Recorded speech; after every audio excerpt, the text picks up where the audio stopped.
Hi everyone. Welcome to sort of a brief presentation on the tabs. The tabs are what we often refer to as the traits, aptitudes, and behaviors of giftedness that we often see across diverse populations. And so in this presentation, we're going to look at what those tabs are and how they can be applied to not only like culturally diverse gifted students, but even linguistically diverse gifted students. So let's look first at Mary Fraser, who she was. So she developed the tabs, or she's the one who is kind of known for it. She actually did a lot of work here at the University of Georgia in the Gifted and Creative Education program that we have, that I'm a part of. So she's got a wonderful legacy there. She's known nationally for her work with teaching and identifying underrepresented populations. And she has developed something which we call the Fraser's Talent Assessment Profile, or it's often referred to as the FTAP. And that is essentially like a portfolio way of identifying gifted students, particularly here, gifted students from underrepresented populations. And that involves kind of 4 A's, which we'll get to next, and the Panning for Gold observation form, or the TABS form that we often refer to it as now. So Fraser's 4 A's is a way of thinking about moving beyond deficit thinking of culturally and linguistically diverse gifted learners. And those 4 A's, the first two are access and assessment. So for access, her work has encouraged leaders in the field of gifted education and education in general to start to look at ways in which culturally and linguistically diverse learners enter into consideration for the identification and program placement. So that's kind of about the access to even the referral process for identifying for gifted programming. And then she also challenges educators to look at assessment. So that's the entire process of appraising, estimating, and evaluating the presence of giftedness and to what degree. And so she tries to, when we start to move from this beyond deficit thinking to kind of more of that growth mindset, starting to look at the strengths of students rather than what they don't have to meet certain qualifications, which you'll see how that's sort of mirrored in the tabs. The other 2 A's that she refers to as accommodations, that refers to the program design and curricular experiences that support the needs and interests of these learners. And then the attitudes, so the mental position, the feeling, or the emotions that teachers and stakeholders have towards our diverse gifted students. So with those 4 A's in mind, moving from this way of thinking of our culturally and linguistically diverse gifted students in that deficit mindset, looking to them more as a strength mindset, she developed the tabs, or what we refer to as the traits, aptitudes, and behaviors. So these are 10 traits, aptitudes, and behaviors. It's on a form, and I'll show you like a blown up version of that form later on, and you'll actually be able to fill out this form, so to say, as for one of your assignments. And so these following descriptions and traits are taken from her Panning for Gold observation sheet. It's a form that you are also, and you may see many iterations of it. I've seen lots of districts start to adopt some of these for certain populations. I've known a teacher who's adopted them for just looking at these traits in African American girls, and so on. So you may see, if you Google it, you may see different forms of it, like variations of it, but they're all basically have the same framework of 10 tabs. So let's start to look at what those 10 tabs are. So kind of going on along with the legacy that Mary Fraser has started, when we start to think about the tabs, I'm going to continue that legacy. And we often kind of present it as the form of this metaphor, this tree metaphor, that we often as educators make assumptions based on what we see. So like here, what we see above the ground, we see the tree, but we're missing a vital part of the tree, which are the roots. And so oftentimes, if we're only looking at achievement scores or test scores or all of these like really tangible data items that we can capture, we're often missing a lot of the traits, aptitudes, and behaviors of giftedness, especially in culturally diverse populations, based on what we know about some of our assessment measures and the biases that are behind them. And also, I'm going to say probably the biases that teachers may have within that whole referral and identification process. So while we may see the tree, Fraser claims that there are these 10 tabs that basically make up the roots of that tree. And from these 10 tabs is what we're going to start to look at. So we're not worried about like what are their test scores, what do they make on their ITBS or anything like that. We're going to look more about their motivation, their humor, their reasoning and inquiry, communication skills, their memory, their problem-solving ability, insight, interests, and then imagination, creativity. And you can see here that based on all of those constructs that you're seeing in front of you, that we often don't capture these constructs in a lot of our formal identification practices or measures. However, when you start to do a lot of work with gifted students, you realize that a lot of these constructs, you start to see a lot of them in these populations. So you can see how if we start to now look at the roots, if we start to look at these tabs, these traits, aptitudes, and behaviors, we might be able to find and locate and identify giftedness or in populations that we might not see with the COGAT or with the NNAT, and so on. All right, so let's look at these individually. So let's first look at motivation. So motivation is defined as here, just in the tabs, the evidence or the desire to learn. So it's forces that initiate, direct, and sustain individual or group behavior in order to satisfy a need or attain a goal. How it may look, a student may aspire to really be somebody, maybe a really enthusiastic learner. They demonstrate persistence in pursuing or completed self-selected tasks. There may be culturally influenced, or they may be evident in school or non-school activities. Some of the other characteristics of motivation is that the student may be really strong-willed. They may resist direction. They may be intolerant. You may see them as being really highly perfectionistic, or they may be very persistent on tasks that are unrelated to classwork. So it's not just are they motivated in my AP Calculus class, but do they show motivation in other areas? Or can I see them actually really motivated to do their language arts work in my class, but maybe not work on my science project, that sort of thing. So the second tabs is interests. And so for interests, these are intense or sometimes unusual.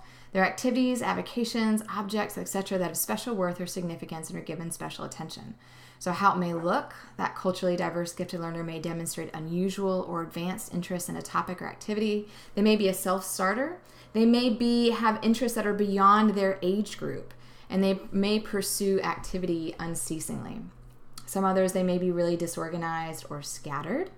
They may be frustrated over a lack of time, or they may be too often focused on a narrow interest. So those are all characteristics of interest when you're looking at them in terms of identifying these tabs. A third one is communication. So this is highly expressive, effective use of words, numbers, or symbols, transmission and reception of signals or meanings through a system of symbols such as codes, gestures, languages, or numbers. So it's not just verbal communication or expanding that idea of what communication skills are here, especially when you're thinking about students who may come from other cultures or maybe just have different backgrounds, or again, maybe English is their second language and they're English language learners. So how a strong communication may look, they may demonstrate unusual ability to communicate, whether that's verbally, physically, artistically, or symbolically. They may use particularly apt examples, illustrations, or elaborations. These are the kids that know how to communicate in that like 1 to 2 sentence, right? Or vice versa, they may feel the need to be very verbose in how they communicate. Some of the other characteristics, they may use words to manipulate. So they have that high level of communication that they can also use it in that sort of manipulative sort of way. They may be over communicative or a show off, or they also may reject peer input. So there's some things to consider in terms of looking at communication. Problem solving ability. So this is effective or often inventive strategies for recognizing and solving problems. Mary Fraser described it as the process of determining a correct sequence of alternatives leading to a desired goal or successful task completion. So how it may look in some of your students, they may demonstrate unusual ability to devise or adapt a systematic strategy for solving problems and to change the strategy if it's not working. They may they may create new designs or invent new things. Another thing for problem solving ability is that they may invent their own ideas or things for projects. They may dislike unclear or illogical areas of activities or areas in your content. and they may prefer to do things his or her own way. So if they have that strong problem-solving ability and they're able to find these unusual ways to solve the problems, they may also be very apt to just kind of stick with their way of solving it. From memory, that's a large storehouse of information on school or non-school topics. It's often described as the exceptional ability to retain or retrieve information. How it may look in some of your students. This is the student who already knows a lot of the information that you're about to present to them. They usually need only 1 to 2 repetitions for mastery. They have a wealth of information about school or non-school related topics. They pay attention to details. They're able to manipulate information, and they're often highly curious. Some of the maybe potential negative manifestations of memory is that they may be really bored with repetition because they only need that 1 to 2, those 1 to 2 repetitions for that mastery. They may be bored with school or peers their same age, and they may appear to be a know-it-all because of their advanced memory skills. So inquiry is the next one.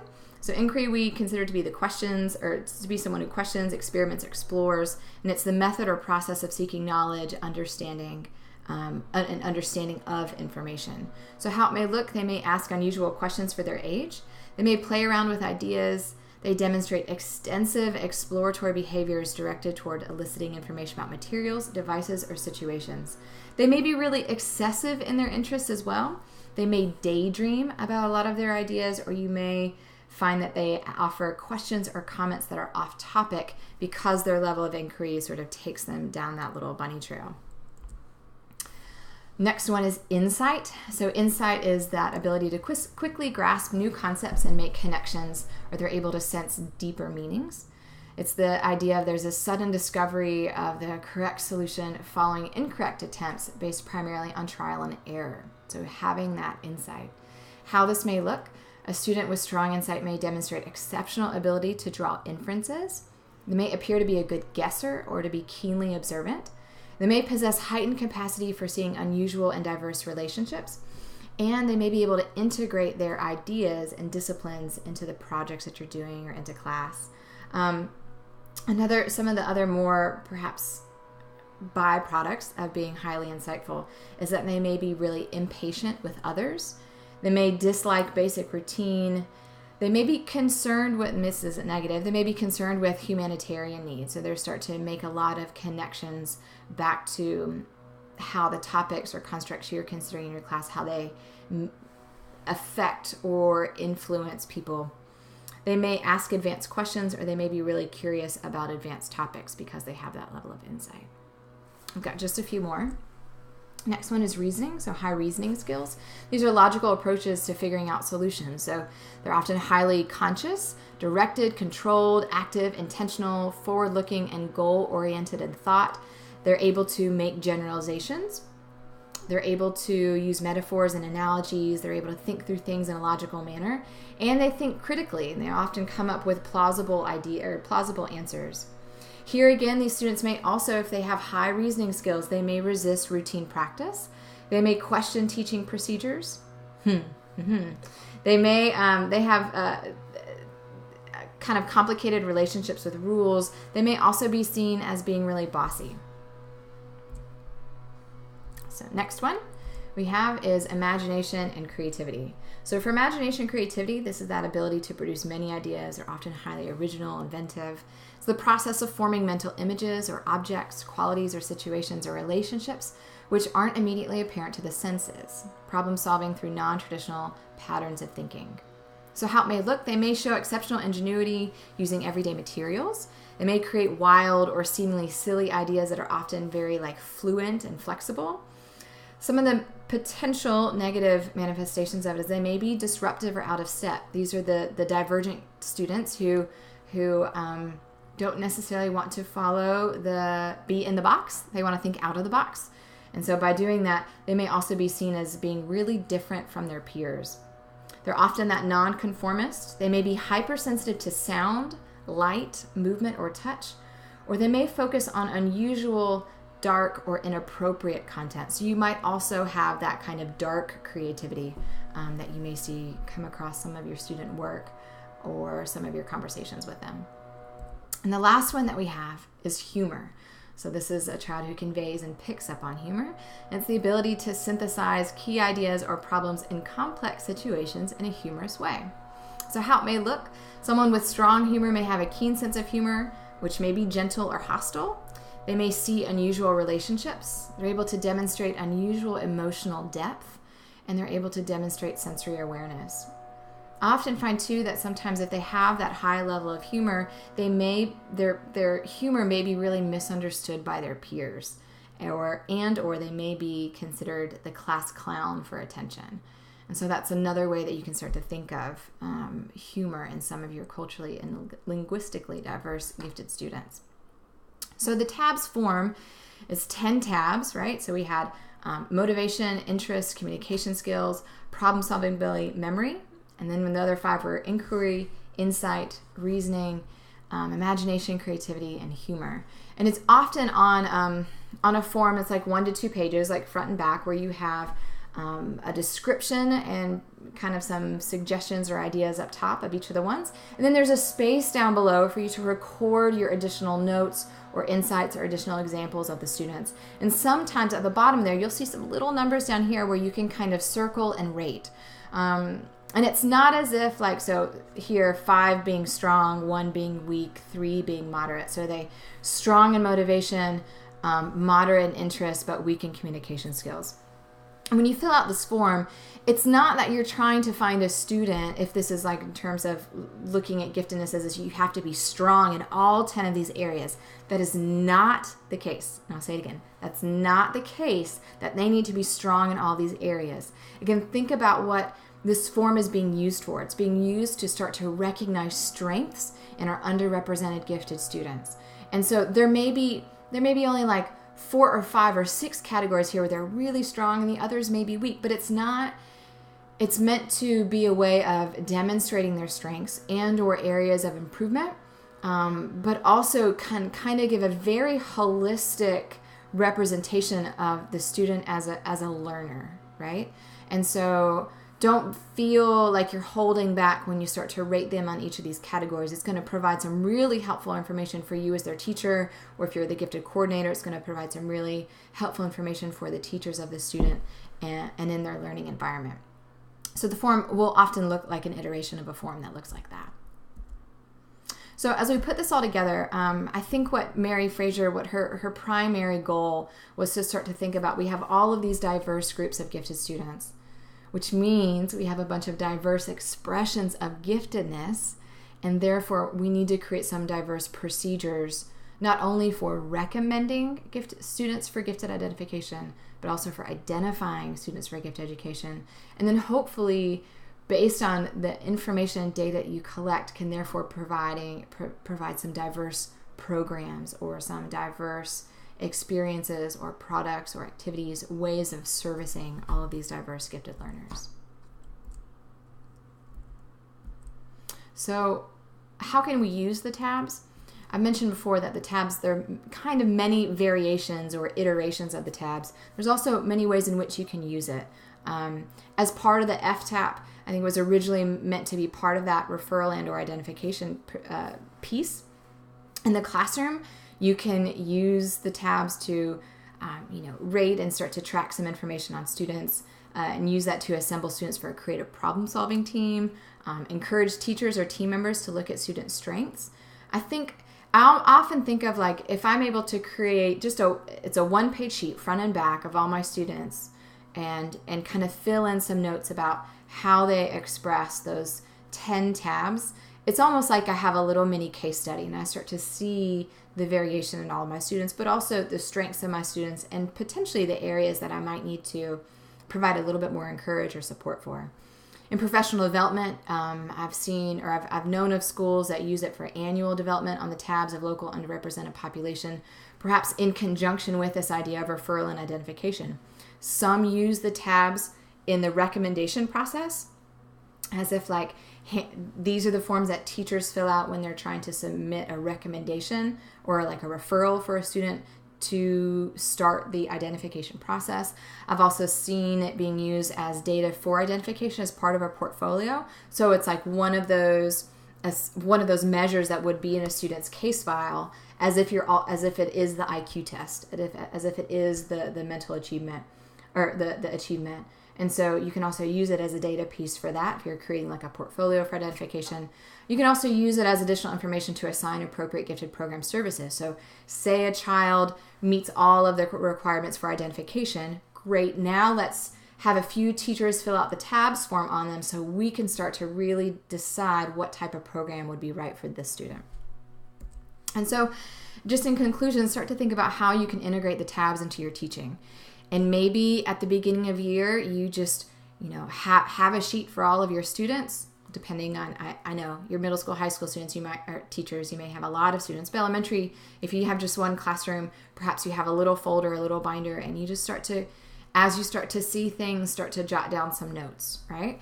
If you're middle school or high school, maybe this is how you start to identify either those students who may already be identified as gifted on your rosters, but may not be identified, but that you start to see some of these characteristics in them. And it may be evidence for you to bring towards your gifted coordinator for looking at the student for identification for gifted programming so that they have equitable access to programs and services that are right for them in order to help meet their full potential. So if you have any questions on the tabs, feel free to, one, review this presentation, but you can Google it. There's a bunch more presentations and information out there about Mary Fraser and the tabs. Hope you guys have a wonderful rest of your day, and I look forward to seeing you soon.